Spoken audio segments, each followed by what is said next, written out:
Robin. Salut. Merci beaucoup de participer à cette interview pour passage de témoin. C'est vraiment très cool. Est-ce que tu veux bien déjà te présenter pour ceux qui nous écoutent et qui nous regardent? Bien sûr, je m'appelle Robin Laïli, j'ai 25 ans, je viens de passer mon ECN, à Bordeaux et je m'oriente vers, la psychiatrie. Trop bien, trop cool. Bah, déjà félicitations, pour, toutes ces années et du coup, donc toi, ce que tu voulais nous partager particulièrement, c'était, ton vécu de l'externat, Mmh. et par rapport, notamment à une difficulté particulière que tu as rencontrée. Est-ce que tu veux bien, amorcer le sujet? Bien sûr, donc je suis diagnostiqué, depuis maintenant 5 ans, TDAH, trouble déficitaire attentionnel avec hyperactivité. Pour ma part, c'est la forme sans hyperactivité, donc j'ai le versant surtout inattentionnel.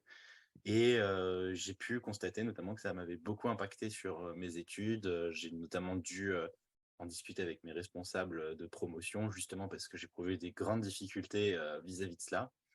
Et j'ai rencontré plusieurs personnes, au cours de mon externat qui ont eu le même problème et je me suis rendu compte que j'étais vraiment pas tout seul et que ça restait un trouble qui restait assez, pas tabou, mais dont on ne parlait pas énormément, notamment que ce soit dans les études de médecine, par nos cours, mais aussi, d'un point de vue de l'apprentissage et de l'impact que ça peut avoir.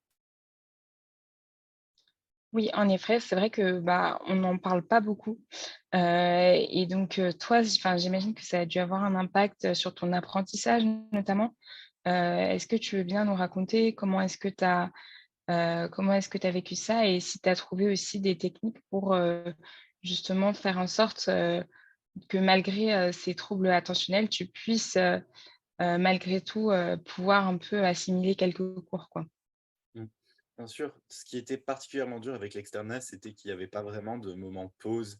C'était pas comme, un travail, par exemple, le travail à l'hôpital où je peux vraiment me concentrer et pas me forcer, mais en gros me mettre dans une situation dans laquelle je suis focus, dans lequel je suis engagé, puis rentrer chez moi et relâcher la pression. C'était ça le vrai problème, c'est que je devais maintenir mon attention, de façon assez constante tout au long d'une journée.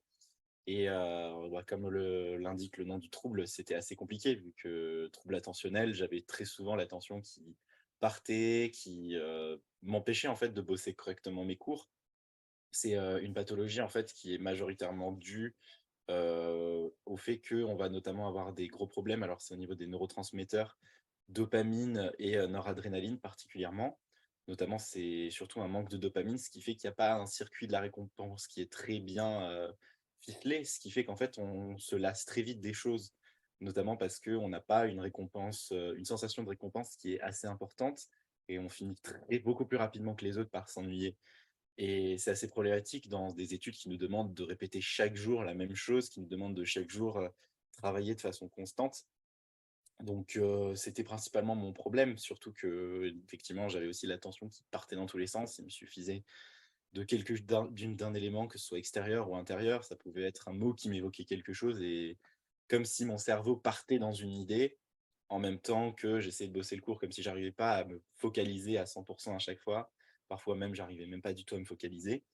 C'est des éléments que je pense tout le monde connaît, mais ce qui est problématique avec le TDAH, c'est la fréquence à laquelle ça se fait. Enfin, dans mon cas, c'est permanent.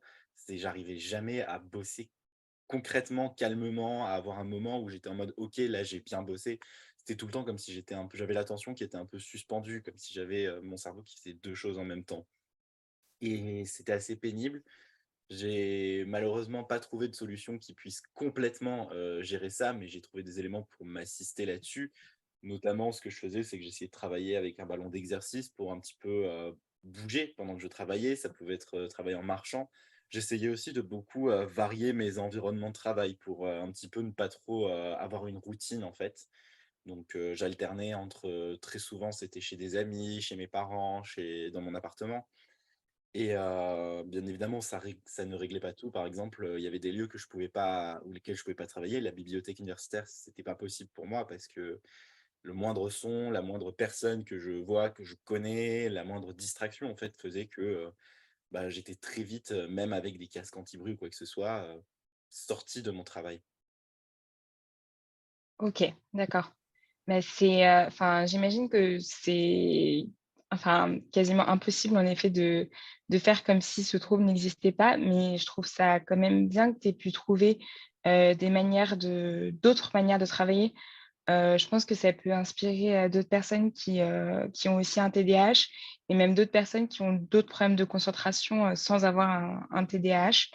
Et donc ça, c'est sur le plan un peu théorique et sur le plan pratique. Donc à l'hôpital notamment, est-ce que, tu trouves que ça a eu le même impact? Tu expliquais que, la différence en effet entre l'externat et l'internat, où l'internat en effet, tu rentres à la maison et tu peux beaucoup plus, relâcher de la pression.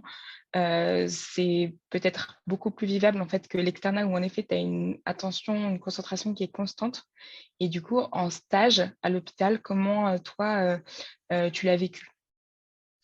Après, en stage, en général, j'arrivais quand même à maintenir un niveau attentionnel, mais ça m'épuisait, quoi. Je rentrais chez moi, j'étais vraiment lessivé, et même ça m'arrivait quand même, alors pas de faire des erreurs, mais d'oublier, par exemple, de me dire: «Il faut que je fasse ci, il faut que je fasse ça». Alors j'oubliais, je le refaisais immédiatement après, mais c'est genre, un interne me dit: «Va faire ça, ça, ça, ça». Je vais partir, je vais en faire la moitié ou le trois quarts. Je vais revenir, je vais faire: «Putain, j'ai pas tout fait» et je vais repartir le faire, quoi. Mais après, hormis cela, l'avantage que ça, c'est que comme je me connaissais, je m'imposais une certaine rigueur en stage. Mmh, J'avais tendance à faire les mots les plus complets que je pouvais faire, toujours en me disant partons du principe que je risque d'oublier des choses. Donc en fait, je m'imposais en fait, c'est peut-être, bizarre dit comme ça, mais d'en faire plus pour justement me dire, comme ça, au moins le travail que je fournis, même si potentiellement il a été impacté par mon trouble, il est quand même, enfin, il revient à une certaine norme. Mais effectivement, ça me demandait pas mal d'énergie. Après, je pense que je suis pas le seul à faire ça. Je pense que même sans un TDAH, il doit y avoir des gens qui fonctionnent comme ça, que ce soit sans ou avec d'autres troubles. Mais effectivement, la chose est que moi, j'avais entre guillemets pas trop le choix parce que si je me laissais aller, si je faisais pas attention, effectivement, je pouvais très vite mmh. avoir des oublis, alors qui en général étaient sans conséquence parce que j'étais quand même capable de bien me concentrer pour les choses. Je me dis, ok, là, je fais vraiment quelque chose qui est important, mais sur des petites choses, sur par exemple, bien penser à imprimer tous les papiers du patient, avant de le laisser partir et en fait, complètement oublier et me dire: «Putain, j'ai oublié de lui imprimer ce papier». Du coup, rattraper le patient, lui dire: «Ah, j'ai oublié de vous imprimer ça». Des choses comme ça sur, des choses en fait organisationnelles plus que sur des choses, réellement de la médecine en elle-même. OK. Bah, si ça peut un peu te rassurer, je me reconnais un peu en toi sur, le fait, d'oublier plein de trucs, quand tu es externe. L'interne qui te dit: «OK, va faire ça» et tu es genre: «Oh là là, qu'est-ce qu'il m'a encore déjà demandé?» Parce qu'en fait, c'est un environnement, je trouve, qui est tellement nouveau et qui est riche de tellement d'éléments qu'en fait, Mmh. ça fait, énormément de choses à accumuler. Mais voilà, et du coup, ouais, je voulais te demander aussi, quels ont été du coup tes soutiens, tes supports, que ce soit, moral notamment, parce que j'imagine qu'il y a dû y avoir beaucoup de jours sans quand même, et comment tu as fait en fait? Tu m'avais parlé un peu de ton vécu notamment associatif. Voilà, je voulais, que tu me détailles un peu ça.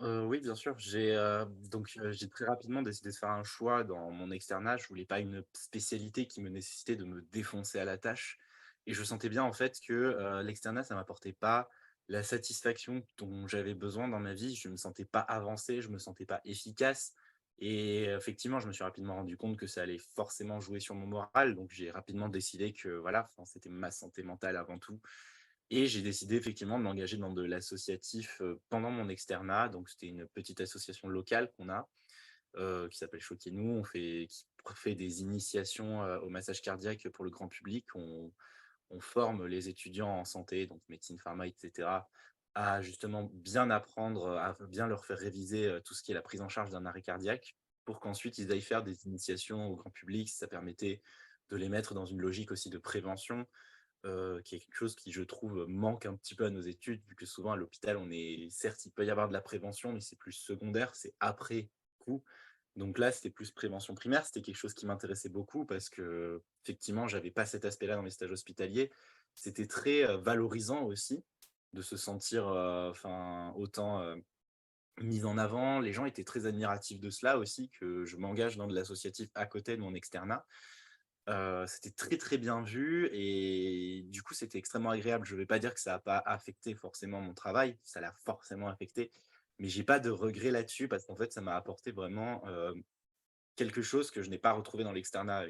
Enfin, ça m'a donné en fait l'impression que j'avançais dans ma vie, que j'évoluais, plutôt que enfin voilà, je me levais et je me disais: «Aujourd'hui, je vais faire ça pour mon asso», plutôt que de me dire: «Aujourd'hui, je vais encore travailler mes cours», sachant que j'ai pas fini le programme, sachant que je vais avoir du mal à le finir.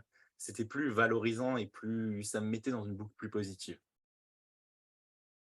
C'est super intéressant ce que tu dis, le fait de trouver une autre dimension à son épanouissement, que ce soit personnel ou professionnel, au cours de l'externat et se rendre compte qu'en fait, on peut se servir des bases qu'on a en tant qu'étudiant en médecine, pour les apporter dans d'autres contextes, pour aussi, participer à l'épanouissement d'autres personnes. Donc, franchement, c'est top. Du coup, justement, vis-à-vis de ça, tu parlais du fait que, tu allais choisir la psychiatrie, donc déjà bravo. Du coup, ouais, je voulais que tu nous partages un peu comment tu t'étais projeté un peu dans cette spécialité, si ça faisait longtemps du coup que tu voulais en faire et Mmh. Bah, j'ai toujours voulu en faire. Je suis fils d'un psychiatre, donc j'ai toujours été familiarisé avec cela. Mais j'ai vraiment décidé de me lancer là-dedans quand j'ai vu en fait, tout ce qui était sur les travails émotionnels et tout ça, où je me suis dit: «Ah, c'est quelque chose qui m'intéresse». Par la suite, une fois que j'ai eu médecine, j'ai eu mon diagnostic de, TDAH qui est tombé et en fait, je me suis rendu compte à quel point on était extrêmement mal informé, à quel point il y avait un manquement dans la prise en charge de ce trouble-là.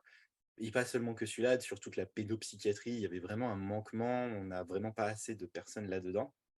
Et en fait, je me suis rapidement senti, dans pas comme si, il fallait que justement, puisque je suis pas satisfait de cette prise en charge-là, plutôt que de m'en plaindre, autant aller dedans et en fait, ça me donnait vraiment un sentiment d'utilité. Ça me donnait vraiment la sensation que j'allais pouvoir être utile. Ça s'est d'autant plus renforcé quand j'ai fait mon externat où j'ai vraiment vu en fait, je vais pas appeler ça de la maltraitance, mais une considération pour les pathologies psychiatriques, vis-à-vis des patients, mais aussi des étudiants qui étaient vraiment pas terribles à l'hôpital. J'ai vu, des patients se faire qualifier de fous par, certains médecins. J'ai vu, des patients dire que les patients étaient compliqués quand ils avaient des troubles psychiatriques. Une image en fait qui est assez négative. Je vais pas non plus nier le fait qu'effectivement, un patient psychiatrique, il y a cet aspect-là qui à prendre en charge en plus, qui peut potentiellement, effectivement, impacter la prise en charge et compliquer la tâche du médecin. Mais effectivement, il y avait vraiment cette notion qui m'énervait, qui était que on avait l'impression pour les médecins que le patient faisait exprès et on était en mode bah non, c'est un trouble en fait. Et particulièrement, ce qui m'a aussi choqué, c'est j'avais notamment beaucoup discuté avec, d'autres externes de ma promotion à Bordeaux, qui voulaient faire psychiatrie. On avait fait un groupe et j'avais dit, comme ça par hasard, que, plusieurs fois en stage, lorsque j'avais communiqué vouloir faire psychiatrie, j'avais reçu des commentaires assez négatifs de la part des gens, de la part des médecins, du style, enfin personnellement, j'avais reçu: «Ah mais quel est ton trouble psy? Parce que si tu fais psychiatrie, tu en as forcément un». J'ai trouvé ça extrêmement maladroit parce que certes, effectivement, j'en ai un et c'est ce qui m'a poussé à faire psychiatrie, mais parce que j'ai vu un manquement, parce que je me suis familiarisé avec ça et que je me suis rendu compte de l'importance de la chose. Mais enfin, même s'il est vrai que mon histoire a joué sur le fait que je voulais faire psychiatrie, dans mon sens, ça regardait pas ces personnes-là. J'ai aussi des amis qui ont eu des remarques du style: «Ah, tu veux faire psychiatrie? Ah, ça explique beaucoup de choses». Des remarques vraiment très maladroites, en fait, et qui donnent vraiment l'impression qu'il y a toujours ce clivage, en fait. Peut-être que c'est spécifique à l'hôpital auquel, je travaille, mais qui nous faisait vraiment mal et en plus de ça, les patients qui étaient anxieux, les personnes qui étaient anxieuses étaient assez mal vues à l'hôpital et ça laisse pas de place, à l'expression, en fait, de l'anxiété notamment qui, en dehors d'un trouble psy, est souvent présente chez les étudiants en santé et c'est vraiment problématique, car on est quand même des professionnels de santé. Les problèmes anxieux, que ce soit vraiment des troubles ou juste une certaine anxiété, ça fait partie de la vie d'un soignant. Il faut savoir justement la verbaliser. Et cet environnement très anxiogène, mais qui ne nous laisse pas exprimer cette anxiété, je le trouve très hypocrite pour le coup. Parce que, enfin vraiment, il y a comme si c'était une faiblesse quoi, d'exprimer à voix haute son anxiété. Je suis d'accord avec ce que tu dis. Je pense qu'il y a vraiment encore beaucoup de préjugés, de la spécialité de la psychiatrie ou même des patients psychiatriques, que ce soit dans notre pratique quotidienne ou même entre nous. Et je pense qu'en effet, il y a beaucoup de choses pardon, à changer sur le sujet. Voilà, je pense que tu fais un témoignage, je pense, qui rejoint beaucoup de ce que pensent, d'autres externes, d'autres internes et d'autres chefs encore plus tard. Donc c'est Mmh. vraiment bien que tu le dises, aujourd'hui. Et du coup, la suite, psychiatrie, quelle ville?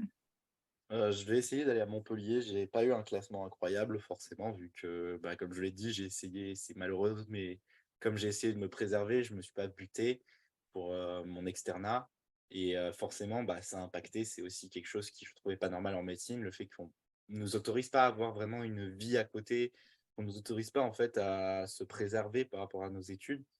Donc moi, j'ai quand même fait ce choix, mais voilà, j'ai, bah, eu le classement qui va en conséquence. Là, spécialement, j'aimerais beaucoup m'orienter vers Montpellier, effectivement, tout simplement parce que, bah, Montpellier, c'est un petit peu, actuellement un des plus grands pôles de pédopsie, vu que je m'oriente vers la pédopsie, donc j'aimerais beaucoup y aller. C'est top et on te souhaite le meilleur pour la suite et j'espère que voilà, tu l'auras donc on compte sur toi pour nous donner des nouvelles et voilà. Est-ce que tu voulais partager d'autres choses, aux externes aujourd'hui?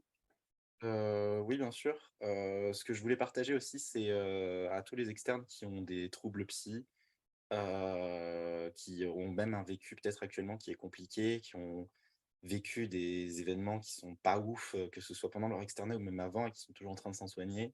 Je sais que c'est dur et je sais que vous avez sûrement l'impression que c'est injuste, que de voir les autres avancer aussi bien qu'ils avancent pendant que vous avez l'impression d'être à la traîne, que vous avez l'impression que, pourquoi ça vous arrive à vous, que vous allez juste en fait pas être un bon médecin parce que vous avez l'impression que vous avancez pas assez vite. Croyez-moi que même si, vous avez cette impression-là, vous ferez d'excellents médecins parce que les troubles psy, même si au final c'est handicapant pour ce qui est de travailler, ça nous rend beaucoup plus empathiques de nos patients, beaucoup plus compréhensifs. Ça nous apporte une dimension qui, sans vouloir non plus, faire, qu'on est supérieur aux autres, nous donne en fait une compréhension que ceux qui ne le vivent pas ne l'ont pas et croyez-moi, enfin, pour avoir aidé certains patients qui, justement, avaient du mal à se sentir compris dans certains services, c'est vraiment un plus au final qui peut vraiment apporter à notre pratique. Waouh! C'est magnifique, très émouvant, je trouve. Merci beaucoup Robin, d'avoir témoigné aujourd'hui. C'était vraiment top et j'ai appris beaucoup, beaucoup de choses. Je pense que tous ceux qui vont regarder cette vidéo vont aussi apprendre énormément de choses. Donc, merci. À bientôt. À bientôt.